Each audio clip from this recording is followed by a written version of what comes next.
So, good morning. To continue from yesterday, we were looking at the analysis of these three tshuvas from Rav Waldenberg. And what I want to do actually today, if you don't mind, is first of all, reading up a bit more, learning a bit more, was the realization of the nomenclature. And I know that's I think it's in Russian as well, no? Nomenclatura? In German. In German. Yes, we use it in English, although when I used it in England, probably people wouldn't be, But the nomenclature, meaning the language, the exact precise, the taxonomy, the exact definitions. So what we're looking at here, in terms of your understanding of the English, is whether gender is going to be... let's assume it's binary. I don't mean gender, sorry. I didn't mean that. That came out wrong. Whether it's based on the genotype or the phenotype. Okay. Right? So the genotype would mean that we're looking at the genetic. In other words, it's something which is internal. Do you have an XX? Do you have an XY? And we're less concerned about the presentation of anomalous genitalia or that plays less of a role, rather than we're looking, so to speak, in the pneumius hadvarim, in the what's called the genotype, right? Or do you look at the biological external manifestation, which Rav Waldenberg says very clearly in one of his tshuvas, and that is known as the phenotype, P-H-E-N-Y, phenotype. And this is fundamentally pretty much what it boils down to. The two main perspectives. Okay, today, yesterday we started looking and we didn't do it properly yet, and I'm going to delay it slightly because I want to print out the tshuva, also Rabbi Rafal Ava's tshuva, which is also an interesting one.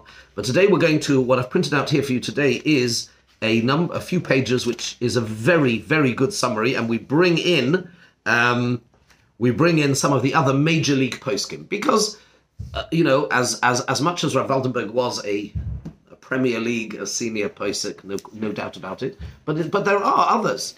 There definitely are others, and we need to know their opinions and take them into account. So let's start from here. What you have on page Kuf Lamed Gimel. This is from Nishmas Avraham in Chelek Even HaEzer. It's on Siman Mem Daled. So this is the Shulchan Aruch, right? Even HaEzer, Siman Mem Daled, Seif Daled. We'll do Seif Hey. We'll do Seif Hey. Tumtum Vandrogenus. Oishe Kidshu, Oishe Kidsham Ish, Kidushayem Sofik, Utzrichen Get Me Sofik. Here's how the Mechaber paskins. The Mechaber paskins that a Tumtum and an Androgenus, who either tried to effect Kiddushin, they were Mekadesh and Isha, or an Ish was Mekadesh them, Kidushayem Sofik. The status, the validity of this Maisa Kiddushin is besofik, utzrichen get, and therefore utzrichen get misofik. We alluded to this yesterday. Mm-hmm. Here it is. I think Kobe asked about it. Here's a Mefurish here in Mechaber. V'yesh oimrim the androgynous vadai zochar. There is one opinion that says an androgynous is definitely a zochar. Okay, let's have a look now. That's the Shulchan Aruch. Let us have a look now at the Nishmas Avraham, the anthology of the poskim here. Ein Babach. Simon, it's Seif Gimel down at the bottom. You with me? Bottom of the page. Ein Babach kan shekos of the Einom Doimim Kiddushei Sofik Shel Tumtum LeKiddushei Sofik Shel Androgynous. There is potentially a halachic or qualitative difference between the doubtful status of Kiddushin of an Androgynous to that of a Tumtum. The Tumtum uzacha vadai oinekeva vadois. A Tumtum is somebody whose genitalia and thus their gender is obscured from view, and they are either a zocha or an akeva, but we need to get to it. We need to be koirea with an ayin. We're going to need to quote unquote tear them open. They're 100% one of them. But they are one or the other. It's mechusa. Im kiddush ishav and nikrav and it's a zocha. What would be if they were mekadesh? What would be if a tumtum? The word letamteim, it means to be a v'nitamtem bom. Tumtum, it means to be covered, right? It means to be covered. That's what the word means. Timtum halev, when we talk in Ruchniasdika terms of being desensitized to kedusha, it means timtum. That's the word that we use. Yeah, interesting that it's a word that is used very in a double sense. Yeah, timtum halev. indicating an intensity. So, what would be if a tumtum was Mekadesh somebody, who was Mekadesh a woman, and then V'nikra V'nimtza Zachar, and then we reveal the phenotype, the genitalia, and, hey presto, he's a Zachar, then we have just, that in retrospect, he was a Zachar. If somebody gave Kiddushin to a tumtum, and then it turns out that she is we open her up and becomes an akeva, then mitchila hois an akeva vadois. So she always was an akeva. Valkein gamato she mechusa kiddushin. Therefore, in other words, we don't know what he or she is, and we can discover that. If you did a Maaseh Kiddushin and you then discover it was a good Maaseh Kiddushin, you don't need to make a new one. It was always good. You just didn't know at the time. But until such time as they've been cut open to reveal their true gender, we have to treat it as a suffix, yes. But wouldn't be the only possible practice to do both, to be Mekadesh and... Because... So slow down. We're talking about... You are talking about two different things. The Shulchan Aruch is dealing with a post facto situation. We mentioned this yesterday. Tumtum androgynous, oisha kidshu, oisha kidshemish. This has happened. We now need to paskin. You're going into the realm of what should we do? That's very true. What you should do. You should open them up and find out what they are before you mekadesh them. Okay. Yeah. Okay. That's what you're doing. And I'm just analysing what you're doing. Okay. We are dealing here with a reality, a post facto situation, a tumtum to whom Kiddushin has been done, or they have been miskadeshes, or they've been mekadesh, and the question is now, what is the status of said Kiddushin? The answer is, it's Kiddushin Suffolk. Okay? But you're talking about something totally different. What should we do? A tumtum presents themselves and says, what do I do? So, let's find out who you are. Right. Okay? Okay, good. Rav, so one more question. Sure. So this might, the following might be a possible scenario that this person, the tumtum, let's say, dresses like a man, behaves like a man, and so on and so on. Yeah, and then, it is of zero relevance. So he gives Kiddushin to a woman, and then they open him up, and bam, it's in the keva. Correct. And then there was no Kiddushin. Yeah. So... Then there's just, we know now there's no Kiddushin. But, so how is that, this being the tumtum, apparently it does not have, effect A on tumtum you. is just a person who, His genitals unfortunately... correct. So Right. the person is, from a gender and thus a halachic perspective, one big question mark. Sorry, can we close the door? Can we? I'd like to. Yeah. Sorry. Thank you. But behaviorally and secondary, the secondary. What about that? Gender. Why is that of any relevance? That is of zero relevance in halachic terms, in terms of determining their gender. Right. No. But meaning, let's say it's a nekeva, right? So Yes. she probably would have secondary. And therefore, where are you going with this? No, and therefore, the scenario of the tumtum giving kiddushin to a woman and then being discovered as a woman, I thought is pretty rare. Being a tumtum itself is pretty rare. Right. We are talking about a halachic reality. This has happened. You can jump in the lake. This is, guys, get with the program. This is Shulchan Aruch. Yeah. Tumtum shekidesh. What's the halacha? Yeah. You're absolutely right. Yeah. We are dealing with anomalous, unusual scenarios. 1000%. Absolutely.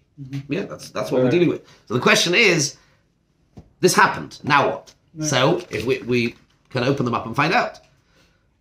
Right. So that is vis-a-vis a tumtum. The androgynous who sophic la'olam. Yeah. An androgynous is permanent sophic. The halacha k'Rabbi Yossi de Braisa. The halacha. Let's say, where's he getting this from? I've lost the plot. The Bach. This is the Bach. He's quoting the Bach, right? That's Bayis Chodosh, not Johann Sebastian. Just in case you were... right, yeah. It's Rabbi Yoel Sirkish, who was the Rav in Brisk and in Bells. Thereby hangs another tale. Let's go on. The Bells still have some things from the Bach, but that's it, okay. V'chein, so, that's a tumtum. Whereas androgynous usofik la'olam, the halacha Rabbi Yossi de Braisa, the Bach Pass says that the halacha is like Rabbi Yossi in the Braisa and Yevamah Staf Pei Gimel. The Amar androgynous berio bifnei atzmohi. And there is a third gender. It's called androgynous. It's a berio bifnei atzmo. Not all the Tanoim agree with this, right? But the Bach is saying we follow the opinion of, we'll have to see. He says, we follow the opinion of Rabbi Yossi that it is an androgynous, is a beria bifnei atzma. It is its own third gender. The Chachamim, it's interesting. It says the Chachamim were. I'm not actually sure whether what I said was actually then technically accurate. Whether you say it is a third gender, it's lo hichriu Chachamim im zochar nekeva. Yeah. For whatever reason, the Chachamim, you could actually argue on what I just said and said, well, actually, really, there's only two genders. But the Chachamim did not definitively paskin. They didn't decide. Mm-hmm. It could be, you may well be equally within your right to say, actually, there's only three genders. There's only two. But the Chachamim, for whatever reason, were unable, unwilling, whatever, unable to they weren't machriya whether they are a zochar nekeva, which actually, I kind of take it back. But okay. So, but that means this status, this doubtful status is a permanent one. Mm-hmm. It's not one which is subject to resolution, unlike a tumtum, where I can resolve the doubt. It could, the tumtum is essentially a zochar or a nekeva. I do not at this moment in time know whether it is a zochar or a nekeva, but it is one or the other. I can then discover, reveal, uncover. Man kann das entdecken. Ja, man kann sagen, was?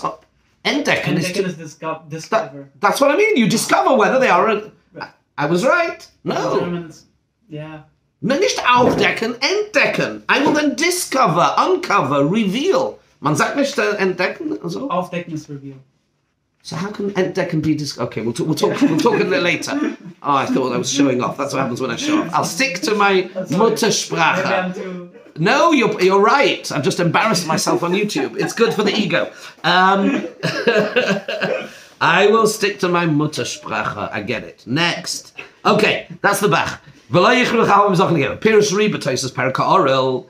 De Berei Shasha. I'm not reading properly.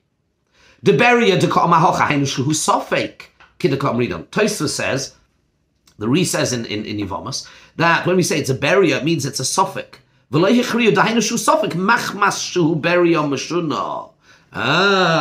like I said. Tosus is saying that the reason that Chachamim were not machriya whether he's a zochar or a nekeva is because he is a beria meshuna. Diyesh lo zachrus v'nakvus. He has in phenotype, in genitalia, he has both hermaphrodite possibly. V'hu safek la'olam im hu zochar or nekeva. Not that he is a third gender. It is, we have no way... In fact, no, I'm still right. There are only two genders. This is a Meshuna Dikaberia, a highly unusual, anomalous, aberrant a reality with somebody who presents with both genitalia. There's no way and we can't decide whether they are zachar. We have no way. Who suffer la'olam im hu zachar in a keva. But they are one or the other. We just are unable to, because they are a beria meshuna. Because they present with both, we are therefore they will remain forever this beria meshuna. Because we have no way. But they are one or the other. We can't resolve this. Kasha. Yeah. Question. That's the Bach. Go on. Like on this, if we say it's a permanent suffix. Yeah. But then we also say it has both qualities equally equipped. Then for me it doesn't sound like we have a suffix in either of them. We have like both attributes in one. That's not the case. That is not the case. Why? Because of the way, again, we have therefore we have a halachic reality. Yeah. Okay. Well, we have a reality. We have this anomalous, unusual person has presented themselves with both these. They are ultimately one or the other, but we have absolutely no mechanism of working out which of them. In fact, this is even a bigger proof when you stop and think about it. Instead of saying, okay, this is a third gender with halachas X and Y. No, they don't see, not even saying that. They're saying in essentially, inherently, innately, elementally, this is what a zochar or nekeva, but we have absolutely no means, no mechanism, no system. We cannot resolve this problem. And thus, halachically, I must treat them with the chumras of both. Exactly. That's the point. Right. That is just a halachic accommodation. Yeah. It's an halachic accommodation. What do I do with somebody who is one or the other, but I cannot know? It's not mirroring the fact that it's both. It's just Correct. Right. You got it. Okay. Spot on. Okay. Very good. Very good. Ubirafua. So this Bach really was just to point out that although the Shulchan Aruch lumps them together vis-a-vis the validity of Kiddushin and says both a Tumtum and an androgynous is Sophic Kiddushin, the Bach is pointing out, actually, they're not quite the same. Although prior to opening up a Tumtum, we have to treat them both as being Kiddushin Sophic, the difference is that with a Tumtum, actually, the Kiddushin now is either valid or invalid. We may not discover that until in an hour's time or whenever it is, when we decide to reveal their genitalia or whatever it is. Gender reveal party. Okay, let us, yes. Sorry. Okay, I can see who didn't have much sleep last night. Yeah. Too much. Yeah. Oh, halavai. Okay. Whereas that's with a tumtum, but of course, whereas with an androgynous, it is inherently unresolvable. Although they are fundamentally one or the other, we have no way of knowing, and therefore we will forever. This suffix is built in and will remain forever in their status. Weiter. Next paragraph. Oh, here we go.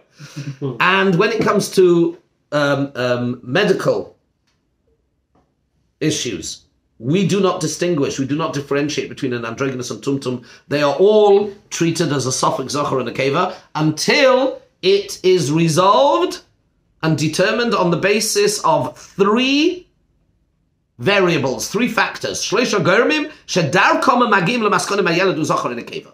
Ve'elu heim, and here they are. Here are the three. Drum roll, please. Number one, evorei hamin achitzonim v'hapnimiyim. Koilel bedikas hafroshosam dainu hahormonim shel zocha unekeva. The genitalia, which includes, he writes, which is here, this was a little bit problematic for me, but okay. He says, Evorei hamin, genitalia, external and internal. Remember we had the case yesterday, we spoke about somebody who was in a keva, the third tshuva of Waldenberg, somebody who was in a keva but had one recessed testicle, one testis. So this will incorporate kolol bedikas hafroshosam dainu hahormonim shel zochon akeva. I wasn't sure what he meant by this, by the hormones, because that's not chromosomes. He's talking about hormones, but he's talking about phenotype. Yeah, probably estrogen and progesterone. So he's talking about phenotype. Number two, bedikas hateim, ta, tov aleph, to pronounce it correctly in Ivrit. It means a cell. Cell, C-E-L-L. A cell. In other words, chromosomes. XX or XY, check. Bedikas hateim, liroisim yesh chromosomim shel zochar nekeva. Check what's going on under the hood. Yeah? Is it XX or XY? What is it? Number three. So that was number two. The third thing is imhu kvar mevugar. If this individual is already an adolescent, and we could have to debate at what age. In other words, they're not an infant. In other words, we're not dealing with a baby, we're not dealing with an infant. Then netioisov v'hanhogoisov. Their inclinations, the way that they present, their behavior. That is the third factor. Va'omnom. B'roiv rubam shalam mikrimein lanoshim eila kolev sharos lahoylid bein kazacha oikin akeva. He asserts and concedes that in the vast majority of instances, these people, an androgynous and a tumtum, it's interesting, he seems to be including a tumtum. Let's leave tumtum out for the purposes of this discussion. But certainly an androgynous, generally speaking, do not have, they are sterile. They are usually sterile, incapable of reproducing either as a male or as a female, generally speaking, in the vast majority.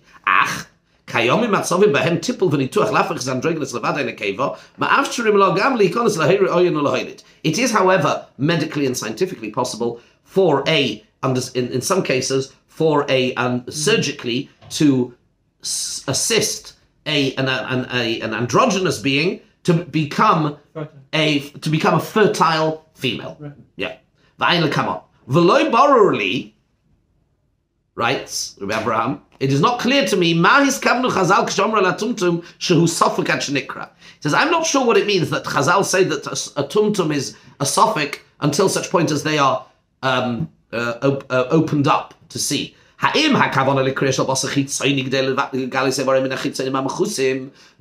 Chazal mean merely the cutting open of skin that is covering over the genitalia to reveal and discover what genitalia presents? Or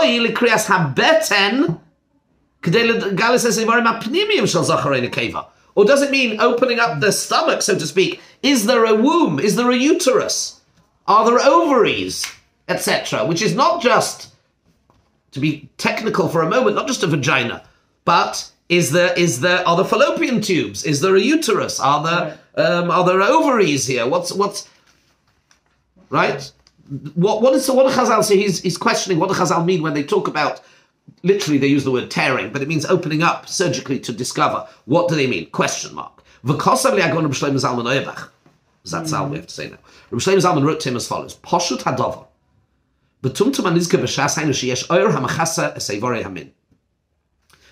he says, it's obvious. Reb Shlomo Zalman understood as self-evident that a tumtum discussed in Shas is someone who has a skin covering of the genitalia.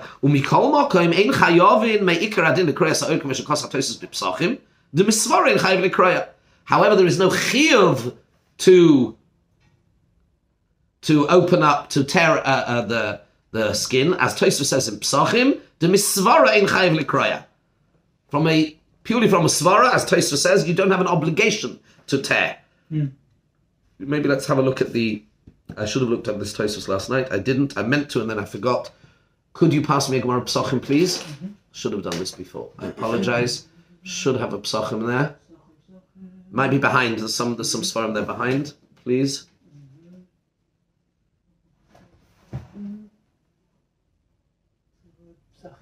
Oh, gewaldig. Shkayach.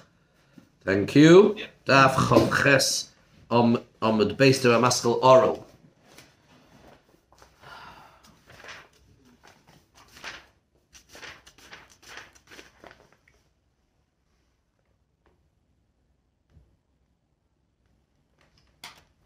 Give me a second, let me get the context.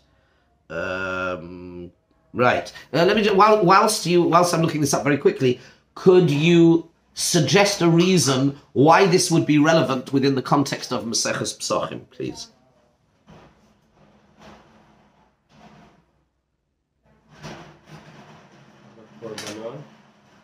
What do you say? Would you care to be any? Keep going. You're on the right track. Male and female had different obligations. Male would offer and eat the.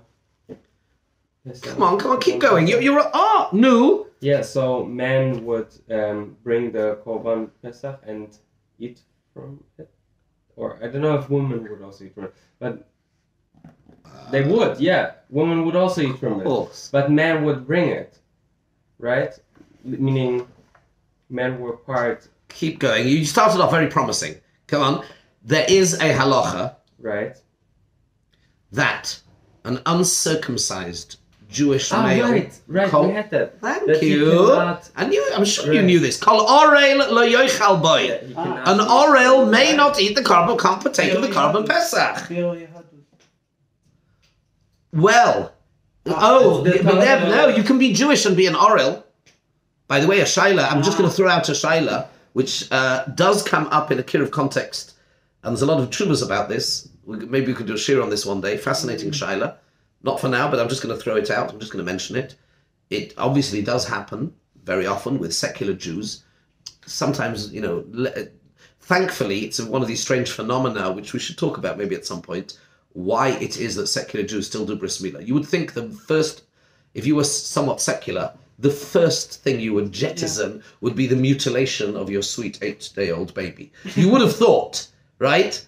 But miraculously, this is not so. And Jews who will keep next to nothing, and thereby hangs a tale. Sorry. Now I'm the overtired one. T-A-L-E. Come on, what were you thinking? Not T-A-I-L. Never mind. Yeah, you got it. Yeah. Anyway, you would think, and this is something that is discussed by the Rishonim already, the Ramban and others, and it's a fascinating thing. Kol mitzvah, well, it's a Gemara, really. I mean, now that we've already digressed very quickly, Gemara Shabbos, Daf Kuf Lamed, Kol mitzvah, any mitzvah that we did b'simcha, adayin oisen b'simcha, we still keep it. What's the simcha? The simcha is a suda. Nowhere does it say in halacha, technically, Rashi says there, nowhere technically does it say we have to have a suda. But it's one thing to say, okay, the Torah says I have to cut up my 8-day-old child. Okay, so I will do it. But I'll make a party? But we do. Right. And therefore, the Gemara seems to identify that as a factor as to why it is still done, or still done b'simcha. Whereas other mitzvahs that we don't do b'simcha, we didn't do b'simcha, people are not so particular about. Such as tefillin. Says the Rashba, there in Shabbos, Daf Kuf Lamed, Roiv Yisrael eino manichim tefillin. I saw this in Kollel when I learned it 30 years ago. That phrase is stuck in my head, sadly. Roiv Yisrael, the Rashba makes a comment on his time. Roiv of Klal Yisrael don't put on tefillin. They put them on, but they not. Or no, eino manichim tefillin. They don't put on tefillin. Okay.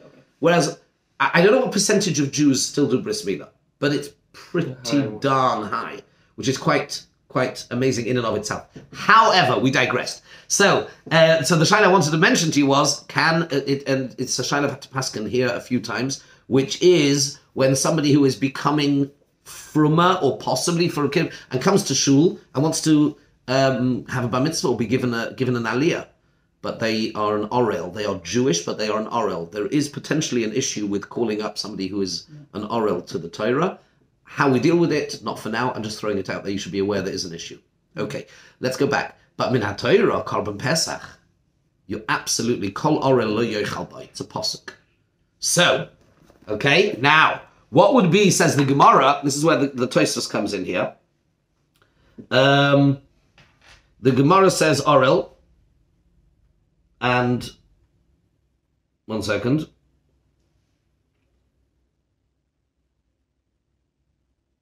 That somebody who is an orel,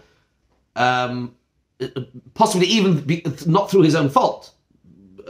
Rashi says his brothers died machmas milah, and therefore it's a sakana for him, so he can't, he shouldn't, he mustn't do bris milah. So he still can't eat the Korban Pesach, but he can eat matzah and moror, and this is the discussion over here. Okay? Mm-hmm. Then Tosfos says, just towards the end, Teda, he says, it's vis-a-vis truma. But we just want to pull out, as he does, one line here, which is fascinating. Says Tosfos that a tumtum cannot eat truma, as the Gemara says in Nivomus, even though misvara, the logic, pure logic dictates that there is no outright obligation for him to, there's no obligation for him to tear himself open to discover itself, whatever. There's no chiyuv. What? If he does, and he's a zachar, he can do milah, and then he can... Correct. Then he can eat. Absolutely. Correct. But the chiddush of Tosfos is, you're not obligated to do so. That's a chiddush. And Tosfos says, misvara, ein chayiv likroya. It's almost a throwaway line. And it's misvara. So this is what he's quoting over here.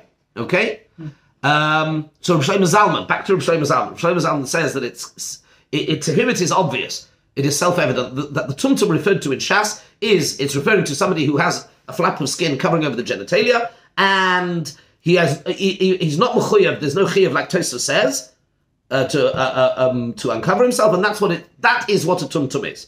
Because Professor Rabbi Avram had posed a question as to what is meant by the tumtum. How far, if you were to open up, what would you open up? Rabbi Shlomo Zalman understands it's about merely the genitalia. You don't need to perform internal surgery to uncover a uterus or anything like that. Va'agav, okay? Va'agav. He says, by the way, I just want to stress that our discussion here, and the truth is I'm leading you down the garden path, because we're talking about a tumtum and androgynous, and we haven't yet really moved on to this, the modern manifestation of transgender. We'll have to do that next week. But he says, I wish to put on record שאין הדיון כאן מסייחס לאיסם אנושים שהם זכורים ונקבס בוודאוס, גם לפני מבנה האיבורים החיצוניים והפנימיים, וגם לפי הפרש הסוג ההרמוני והכרומוזומים. I am not, the Shulchan Aruch, and I am not commenting on somebody who is absolutely 1000% male.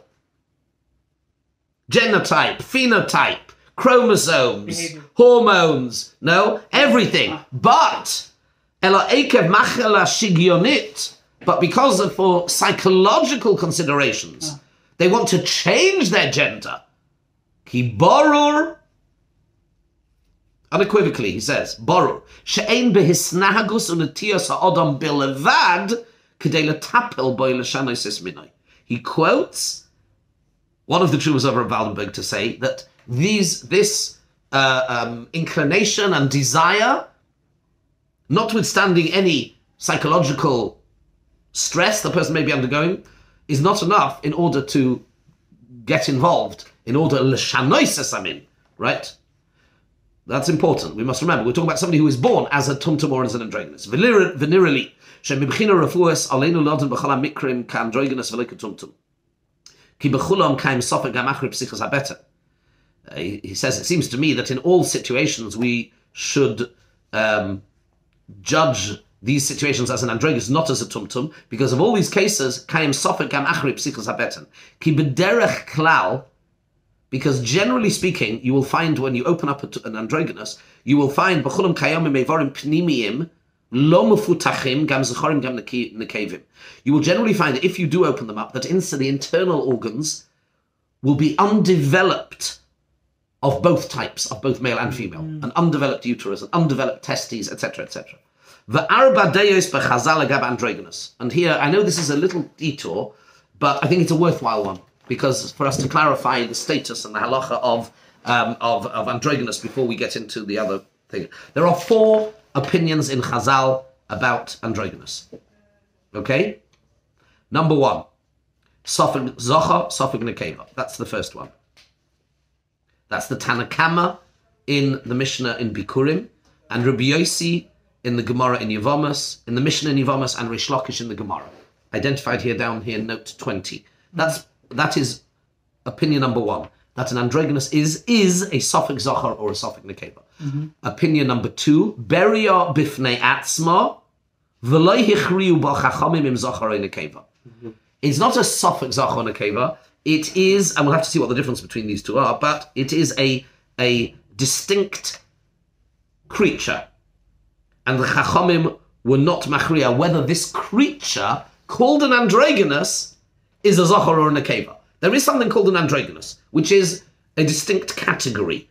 And Chazal were unable to pigeonhole, to put it into of either being a Zochar or a Nekeva. But it's a beria b'fnei atzmai. This is Brisa, Yevamos Daf Pei Gimel Amud Aleph, the Ramban, and the Rosh. Source opinion number 3, Miktsosei Zochar, Miktsosei Nekeva. Part male, part female. Now this is an interesting one. Where's this from? The second teretz in Tosfos, Tanakama in Bikurim, the Rai and the Raifad in Hilchos Shoif and Hilchos Trumas. Partly Zochar, partly Nekeva. We'll have to see what that means. And 4th is Rebbe Lezer in the Mishnah, Zochar Vadai, definite male. Lahalocha das roiv hapoiskim shehu Sofig Zochar, Sofig Nekeva. Most of the poskim hold that an androgynous is the first opinion, Sofig Zochar, Sofig Nekeva. Who are these opinions? The Rif, the Rambam, Tur v'Shulchan Aruch, in a few places, the Bach, and the Gon. So this seems to be Rov HaPoskim. It covers most of the bases. It's a Sofig Zochar, Sofig Nekeva. V'yesh poskim shehu vadai Zochar. The Tur in the name of the Ri and the Rosh, and the Ramah here, possibly the Yesh Omrim. Remember, we saw V'yesh Omrim d'androgynous vadai Zochar. You remember? Turn back over the page. The Ramah in Seif Hey. V'yesh Omrim, the brackets at the end there. V'yesh Omrim d'androgynous vadai Zochar. Right. So there is an opinion vadai Zochar. So most poskim hold Sofig Zochar, Sofig Nekeva. There is one opinion that it is a Now, the halacha. And I think today we will finish the androgynous, and then next time, Monday? We got Shia Monday? Yeah, good. We'll start Nituach Plasti Androgynous. We'll get into the surgery. How androgynous, because it's important that we understood this because we have to know what to base it on. How androgynous chayav b'chol mitzvahs sheba Torah, and androgynous is chayav in all mitzvahs in the Torah, afilu mitzvahs asay shazman groma shanoshim p'turos, even those time-bound mitzvahs that women are potter for, like tzitzis, etc. V'chein chayavim lamulay lishmoina ke'ish. We do a bris milah on an androgynous on the 8th day, but we don't make a bracha. Ve'ein milah se deicha Shabbos, and the milah of an androgynous is not deicha Shabbos. Yeah, it doesn't override Shabbos. Encyclopedia Talmudis, there are many different opinions there. Because of Rav Moshe Steinberg Shlita, V'nistapakti, Rav Moshe Steinberg, Professor Steinberg writes, V'nistapakti ma'moilas androgynous chayv levarach beis amila birchas meshana habriyos. Do you make a bracha, b'shas, you're doing the bris of an androgynous, do you make a bracha baruch meshana habriyos, the bracha that we make on unusual creatures? Ke'ein adav ha'mutal b'sofek. Androgynous uberia meshuna.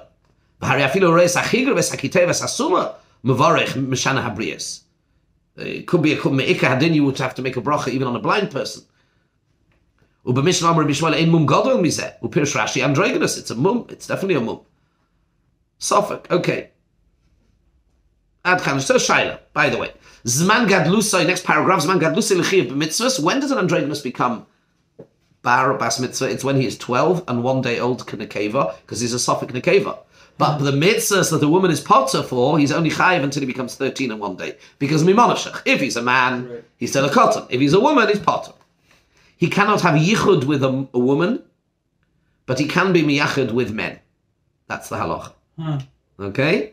Einetz haposhkim, and he has to dress like a man and not like a woman. And that is the end of that. We'll stop here. We have summarized and got to the end of the status of an androgynous. We will start on Monday, Mitzvah Hashem, with the next, which really goes into our sugya in much more great depth, which is Nituach Plasti Androgynous, which is the surgical